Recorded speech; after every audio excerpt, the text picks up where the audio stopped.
আজকে চটজলদি একটা আচার তৈরি করে দেখাচ্ছি। তার জন্য এখানে 1 চামচ গোটা জিরে, গোটা ধনে, 1 চামচ গোটা সর্ষে, হাফ চামচ পাঁচফোড়ন আর 2 চামচ মৌরি, 2টো তেজপাতা আর 3 থেকে 4টে শুকনো লঙ্কা হালকা করে ভেজে মিক্সির জারে দিয়ে গুঁড়ো করে নিলাম। এবার একটা পাত্রে দিয়ে দিলাম সামান্য পরিমাণ জল, তারপরে পরিমাণ অনুযায়ী গুড় দিয়ে দিলাম।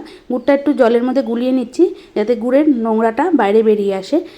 গুড়টা গলে গেছে, এবার ছাঁকনি দিয়ে ছেঁকে আবারও ওই পাত্রে গুড় দিয়ে খুব ভালো করে মিডিয়াম আঁচে জাল দিয়ে নেব। যতক্ষণ না গুড়টা গাঢ় হচ্ছে ততক্ষণ জাল দিয়ে যাব। আগে থেকে কাঁচা আমে লবণ হলুদ মাখিয়ে রেখেছিলাম।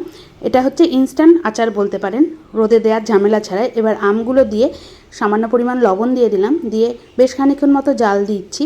এর মধ্যে দিয়ে দিলাম 4-5টা শুকনো লঙ্কা, এটা অপশনাল, দিয়ে আবারও বেশ খানিকক্ষণ মতো জাল দিয়ে নিচ্ছি। যখন গুড়টা অনেকটা মজে আসবে এবার দিয়ে দেবো ভেজে রাখা মশলাটা দিয়ে কিছুক্ষণ মতো নাড়াচাড়া করে রেখে দেবো। এবার একটা কাচের বয়মে পড়ে প্রায় সপ্তাহে 1 দিন মতো রোদ দিলেই তৈরি হয়ে যাবে ইনস্ট্যান্ট আমের আচার। আশা করছি আজকের আমের আচারটা ভালো লাগলো।